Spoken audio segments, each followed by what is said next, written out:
Assalamualaikum warahmatullahi wabarakatuh semuanya. Hi again everyone. Nah, hari ini aku pengen ngebahas sedikit tentang dasar-dasar ya about what is the meaning of becoming a mualaf. Jadi kenapa sih kok kita mesti panggilnya mualaf? Enggak dipanggil kayak dia orang yang udah pindah nih, atau dia baru masuk Islam nih. Tapi kenapa kita dikasihin satu buah nama gitu ya, mualaf sendiri. Nah, we have to know nama mualaf sendiri itu artinya adalah orang yang dijinakkan hatinya untuk menerima kebenaran Allah. Nah, di sini there is some points yang mesti kita pahami, bahwa the minute we convert, kita itu tidak semata-mata kita bersyahadat, kita mengucapkan asyhadu an la ilaha illallah wa asyhadu anna muhammadar rasulullah, dan sudah beres. Kita langsung otomatis sudah sah mualaf sih ya sah, tapi tidak cuma berhenti di bagian situ. Jadi sebenarnya saat kita menyatakan kita punya ketauhidan ya, istilah tadi kita menyatakan syahadatnya kita itu meluruskan tauhid yang kita dulu, kita meluruskan ketuhanan yang kita dulu. Dari yang dulunya mungkin kita menyembah banyak Tuhan, ataupun kita tidak percaya dengan Tuhan, atau agnostik dan lain-lain, bahkan penyembahan berhala. Sekarang kita tuh menyatakan bahwa kita hanya menyembah dan hanya taat kepada satu Allah, dan itulah makna dari ketauhidan, dan itulah makna dari syahadatnya kita. Jadi itu adalah sumpah kepada satu Allah. Tapi setelah kita menyatakan syahadat itu, there are things that we have to pay attention of. Yang paling utama, yang paling dasarnya dulu deh, kita tuh mesti percaya dengan rukun iman dan rukun Islam. Nah, this is a very interesting point dalam Islam itu. Segala hal itu tertata, sistematis, dan simple, mudah dimengerti. Okay. Nah, kenapa sih dalam Islam tuh ada yang namanya rukun iman dan rukun Islam? Karena basically we have to know, we as a human being, we need rules to make sure we are in order. Jadi untuk menyatakan bahwa kita ini tuh tertata. Karena manusia tanpa peraturan itu barbar. Manusia tanpa peraturan itu kita akan sangat sembarangan lah ya. Kita akan sangat sembarangan dalam melakukan hal-hal karena kita merasakan everything is free. Nah, kenapa dalam Islam itu ada yang namanya rukun iman dan rukun Islam? Adalah untuk menjadi istilahnya fondasi pegangannya kita. Jadi, paling dasarnya kita harus mengerti, kalau ada masalah atau ada apapun yang terjadi dalam hidup kita, pegang kembali rukun Islamnya kita apa dan rukun imannya kita apa. Paling dasarnya, dan terutama bagi kita mualaf, karena cobaan-cobaan di awal-awal kita mualaf itu akan sangat berat dan sangat susah untuk berpindah dari mengubah kebiasaan yang lama menjadi kebiasaan baru tuh extremely hard. Nah, kita masuk dulu nih, yang paling dasarnya ada di rukun Islam. Nih, rukun Islam sendiri ada 5 buah rukun Islam. Yang pertama kita akan lakukan saat kita mendapatkan status mualaf, yaitu kita bersyahadat. Yang kedua adalah sholat. Yang ketiga adalah puasa. Yang keempat adalah zakat. Dan yang kelima adalah naik haji. Nah, I will discuss it one by one for you. Dari yang paling pertamanya, kita bersyahadat. Bersyahadat again. Bersyahadat adalah bagaimana kita menyatakan ketauhidannya kita. Bagaimana kita benar-benar meyakinkan bahwa kita hanya menyembah satu Allah. Kemudian setelah kita menyembah satu Allah, kita mesti tahu gimana cara kita bisa menyembah dan bertakwa kepada Allah. Hal yang namanya keimanan itu harus dipraktikkan. Kenapa mesti dipraktikkan? Kalau kita tidak praktikkan, pertama akan resiko kita lupa kepada Allah. Yang kedua adalah kita akan tidak melaksanakannya. Kita cuma bilang, saya cuma beriman. Tapi iman tanpa aksi, tanpa perbuatan itu juga tidak baik. Karena lama-lama hanya sebatas diomongin dalam mulut saja. Nah, di sinilah ini kenapa ini ya ciri khas yang khususnya. Jadi kalau sholat itu bukan dilaksanakan tapi didirikan. Jadi didirikan dalam istilah di tata cara sholat sendiri itu kompleks. Kompleks dalam maksud apa? Kompleks dalam maksud bahwa everything yang didu dari sebelum sholat, yaitu kita berwudu, kemudian niat kita sholat, niat kita wudu, semuanya itu terhitung ke dalam bagian bagaimana kita menyembah dan taat kepada Allah. Nah, disinilah yang menyatakan bagaimana imannya kita nih. Jadi iman kita diaplikasikannya itu melalui sholat, dengan bagaimana kita mendirikan sholat tersebut. Dan dari sholat tersebut, kenapa sih kita mesti sholat sampai 5 waktu? Kayak banyak orang bilang ya, susah ya.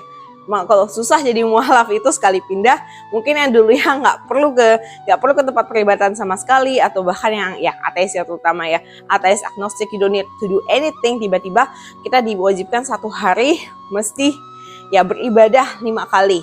Nah, kenapa sih sampai harus 5 kali? 5 kali itu sebenarnya sudah di courting ya, sudah di courting sampai menyesuaikan dengan kemampuan human being-nya kita sendiri yang memang aplikatif di hidupnya kita. Dan sebenarnya hal itu tuh mengatur dari kita sejak bangun tidur sampai kita tidur itu semuanya ada aturannya sendiri. Kenapa? Supaya hidup manusia itu teratur, supaya hidup kita itu bisa jadi benar gitu loh. Nah, sholat sendiri juga hal yang paling terasa adalah ketika kita sholat, kita akan selalu mengingat kepada Allah, dan otomatis saat kita mengingat kepada Allah itu kita terjauhkan dari hal-hal yang awalnya kita ada niat-niat buruk atau ide-ide yang kreatif, yang imajinatif, tapi hal itu condong ke hal yang negatif nih.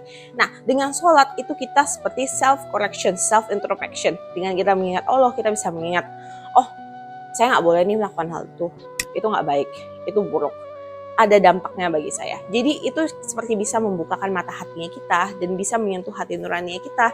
Jadi itu lebih, sholat itu sebenarnya gunanya untuk siapa sih? Gunanya itu adalah untuk kita. Kalau dia bilang Allah itu tidak membutuhkan kita harus melakukan sholat dan lain-lainnya, tapi kita yang membutuhkan Allah. Itu kenapa kita berusaha mendirikan sholat sesah mungkin ya. Kita berusaha untuk mengusahakan sholat kita itu sempurna. Karena itu adalah bentuk keimanan kita kepada Allah. Nah, itu yang bagian sholat ya. Sebenarnya bagian sholat tuh masih dalam banget dan it's a very special case, terutama mualafnya kita, bagian keimanannya kita yang paling bisa membentengi kita dari hal-hal buruk, dari pemikiran-pemikiran buruk, bahkan dari kayak down feelings ya, kayak kita need a pick me up or something. Kita tuh benar-benar perlu mengerti kekuatan dari sholat dan kita tuh harus mengandalkan itu, karena itu pegangan dasar fondasi kita supaya keimanan kita tuh tidak tergoyahkan dulu. Oke. Nah, sekarang that's all for the sholat untuk yang versi singkatnya ya. Nah, sekarang yang bagian ketiga tuh yaitu puasa. Puasa ya, kita sudah lewat bulan Ramadan kemarin, dan bagi mualaf-mualaf yang sudah merasakan, ini juga puasa pertamanya saya dan Ramadan pertamanya saya. Kalau dibilang berat sekali, setelah dijalankan sih tidak seberat itu. Dan cukup spesial ya kita yang terutama yang namanya sahur kayak gitu, itu tuh kayak selama ini kalau saya taunya jam 3 nggak tidur itu namanya kerja, dari pagi sampai pagi lagi itu kerja ya, itu jam 3 saya nggak tidur. Terus tiba-tiba sekarang kita mesti pagi, mesti sholat kan, kita mesti bangun dulu, sahur juga dalam posisi jujur selama saya Ramadan, sahurnya saya itu antara buka mata sama enggak tuh saya nggak kerasa, rasanya itu tuh nggak ada bedanya. Rasanya masih tidur sampai ngawang-ngawang. But it's very special gitu loh, karena dan cuma bisa dirasakan 1 tahun sekali. Dan yang intinya sebenarnya puasa dari keseluruhan itu adalah mengajar kita untuk bertakwa kepada Allah, mengendalikan diri, mengendalikan hawa nafsu. Bagaimana bahwa manusia itu kita punya kemampuan untuk merepress ourselves. Kita tuh punya kemampuan yang namanya niat nih. Pas kita puasa aja, yang paling penting kan kita harus selalu ada niat puasanya. Jadi bukan cuma tiba-tiba gue mau puasa, no. Tapi kamu harus meniatkannya dulu. Saat kamu meniatnya tulus, meniatkannya ikhlas, puasa itu baru akan berpahala yang bermakna bagi kita. Jadi kita tuh bukan cuma menahan just for the sake untuk nahan, tapi emang kita ada tujuannya. Kita menahan diri karena Allah, karena kita mengingat kembali kepada Allah, kita mengingat kembali bagaimana kita bertakwa kepada Allah, dan Allah sudah memberikan rahmat terbaik kehidupan kita. Dan yang again ya, kayak sholat, yang tadi kita udah sebutin dari sholat dan puasa sendiri, hal-hal ini itu tidak membebani kita sama sekali. Nah, habis itu ada lagi yang keempatnya adalah zakat. Nah, kenapa sih di Islam tuh ada juga yang namanya zakat? Ya, zakat ini sebenarnya adalah bentuk dari keagamaan Islam yang mengajarkan kita bagaimana kita harus peduli kepada sesama, bagaimana kita mesti mempedulikan sosial, as a social being, kita tuh harus mempedulikan kondisi sosial dan teman-teman di sekitar kita juga, terutama kaum fakir miskin dan duafa. Kenapa sih? Karena again, kita mesti tahu ya, maybe kita sebagai pekerja kita bakal lihat kayak, aku kan kerja susah payah, kenapa aku harus membayar zakat? Kenapa sih aku harus tetap ada kewajiban untuk membayar zakat? Emangnya Tuhan perlu zakat kita? No, bukan Tuhan yang perlu. Tapi kita diajarkan bahwa kita manusia, kita akan membutuhkan manusia lain. Jadi dengan zakat ini kita bisa menjalin jalur solidaritas. Jadi bersosialisasi dengan sesama kita. Dan again, zakat itu kita membayarkan karena believe it or not, rezeki yang ada, yang diberikan kepada kita oleh Allah, yang sudah ada di hidupnya kita, ada bagian percentage itu yang hak milik orang lain. Yang memang kita harus membantu kepada orang lain. Kenapa? Karena hidup kita butuh orang lain. By the end of the time kita nggak bisa mungkir segala dari ujung kaki sampai ujung kepala, semuanya itu butuh bantuan orang lain, butuh distribusi, butuh everything yang berhubungan dengan sosial. Disinilah Islam teach us bahwa beragama itu tidak cuma iman, tidak cuma tentang Allah, tapi juga tentang mempedulikan kehidupan sesama manusia.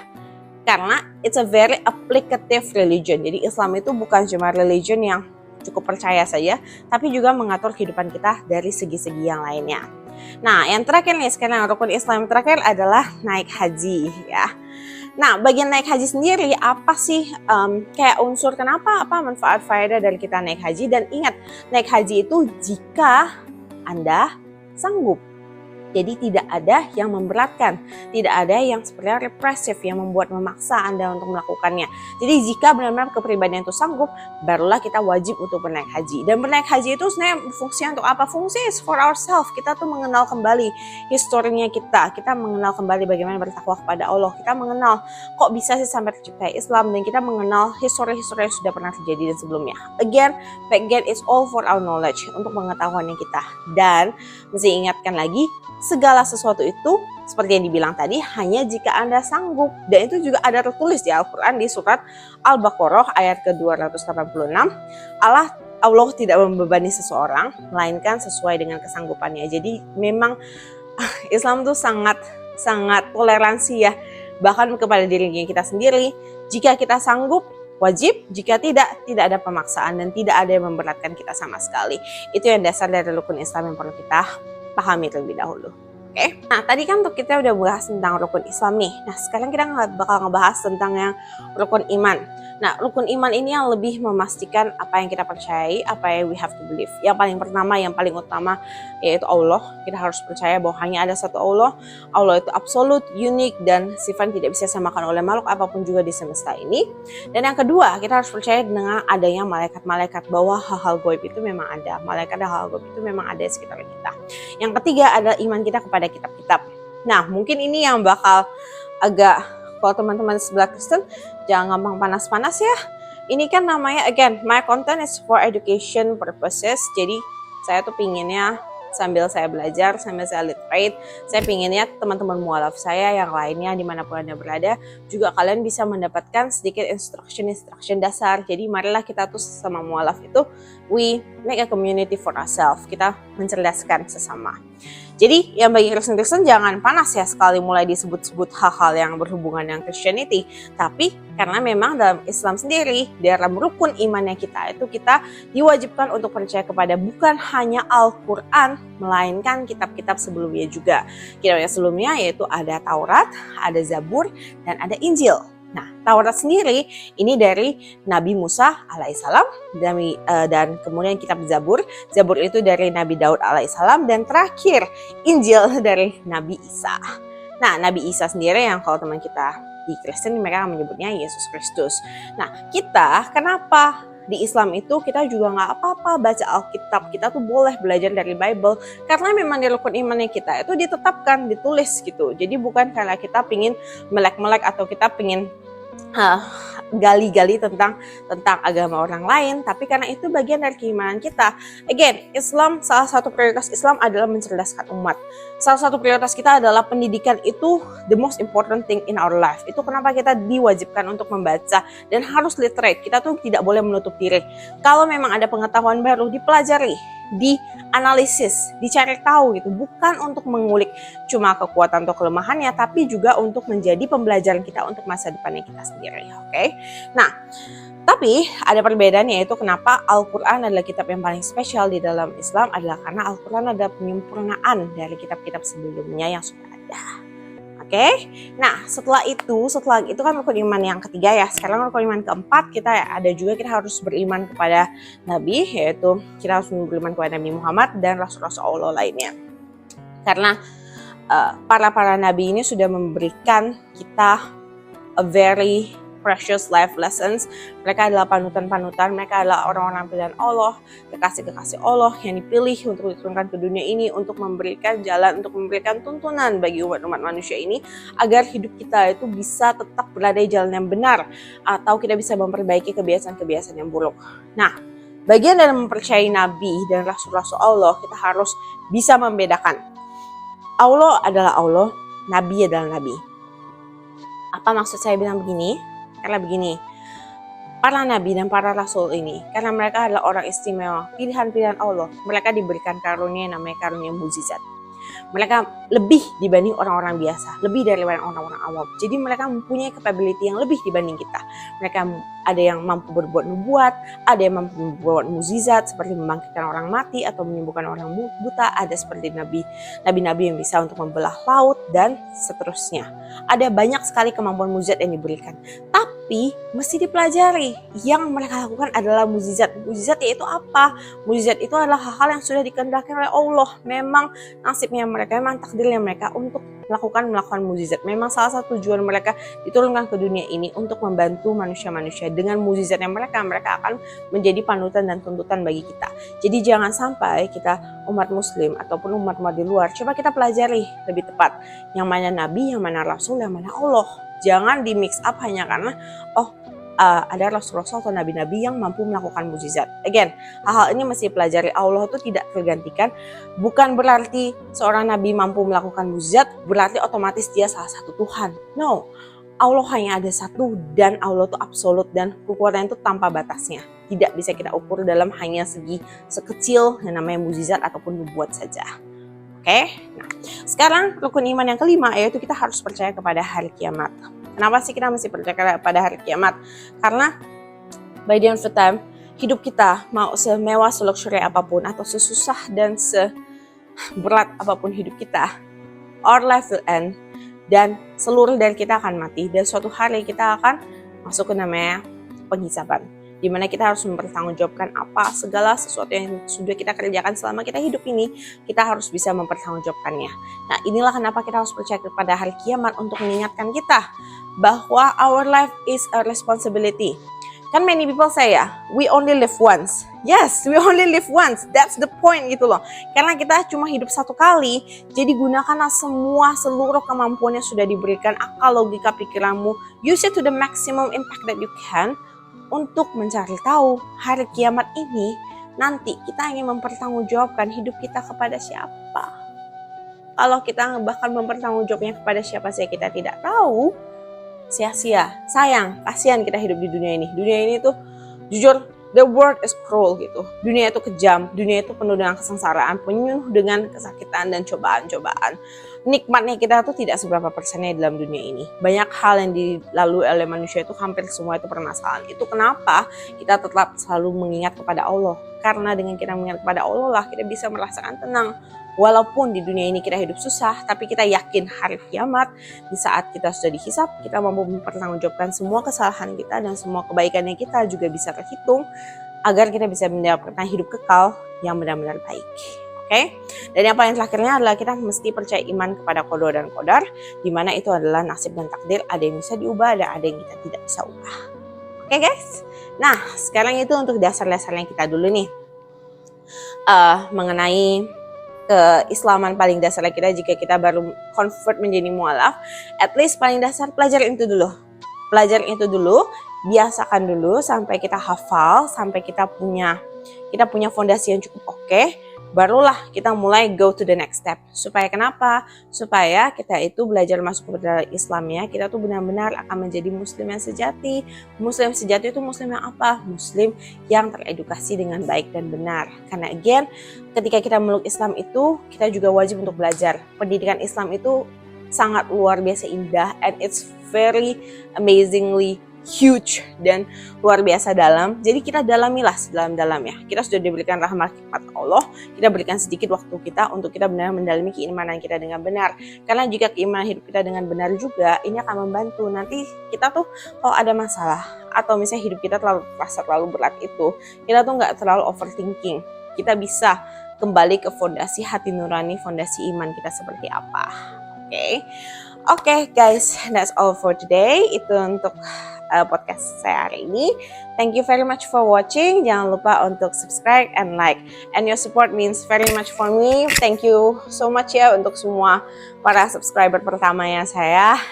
You guys, dan very amazingly, dan makasih banyak yang komen kalian berniat sekali, saya bacainnya berjam-jam gak habis sejujurnya.